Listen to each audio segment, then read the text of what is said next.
Assalamualaikum warahmatullahi wabarakatuh. Kembali lagi di channel Nasihat Kehidupan Misteri. Pada video kali ini kami akan membahas tentang 2024 Sabdo Palon Nage Janji. Tahun 2024 Indonesia harus waspada. Pasalnya ramalan Jayabaya mengungkap bahwa tahun 2024 adalah tahun datangnya Sabdo Palon Nage Janji.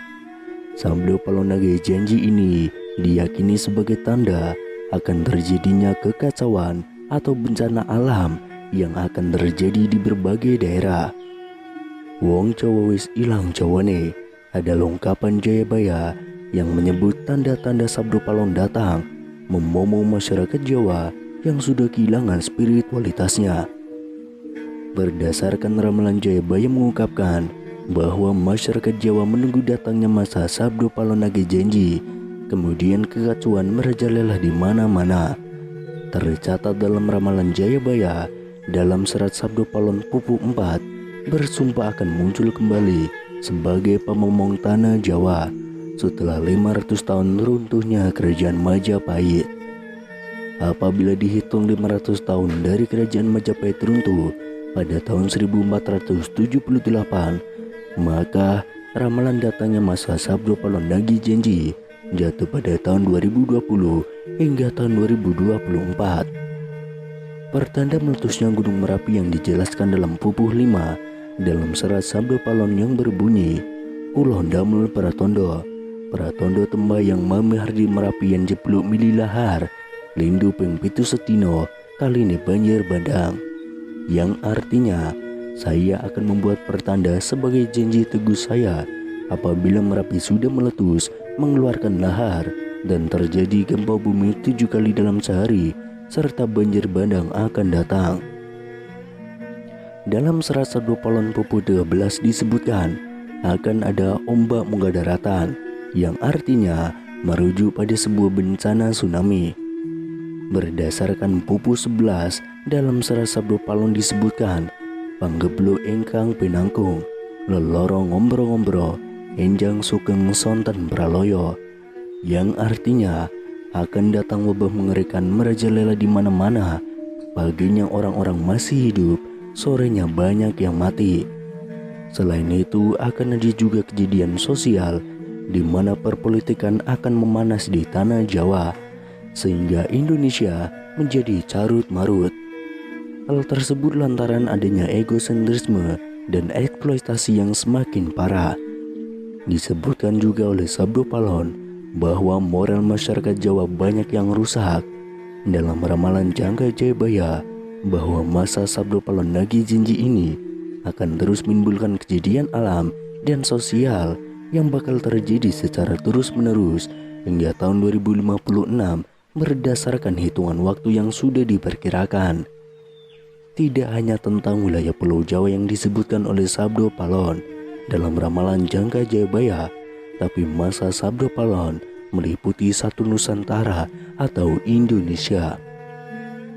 Itu artinya dari Sabang sampai Merauke diramalkan sama-sama akan mengalami kejadian bencana alam dan sosial yang sama. Datangnya rentetan peristiwa tersebut akan terjadi secara beruntun dan silih berganti atau tidak menentu. Perlu diketahui, Sabdo Palon merupakan tokoh legendaris, pandita, penasihat kerajaan Majapahit, penguasa terakhir yang beragama Buddha dari kerajaan Majapahit di Pulau Jawa. Beberapa ramalan Jayabaya terbukti pada beberapa dekade terakhir.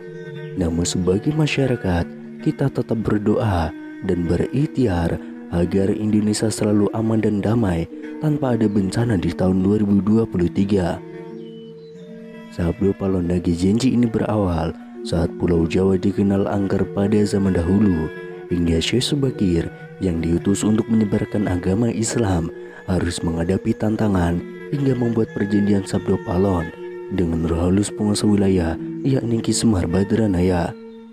Perjanjian Sabdo Palon itu dibuat sebagai kesepakatan antara Syekh Subakir yang datang menyebarkan agama Islam ke Pulau Jawa yang terkenal angker dengan roh halus penguasa wilayah yakni Ki Semar Badranaya. Diceritakan pada masa dahulu, Pulau Jawa terkenal angker yang dikuasai roh halus Ki Semar Badranaya. Kedatangan Syekh Subakir yang diutus oleh Sultan Turki, Sultan Muhammad I, untuk syiar agama Islam. Setelah keduanya terlibat pertempuran dan sama-sama kuat, Syekh Subakir dan Ki Semar Badranaya akhirnya membuat kesepakatan melalui sebuah perjanjian yang disebut Sabdo Palon.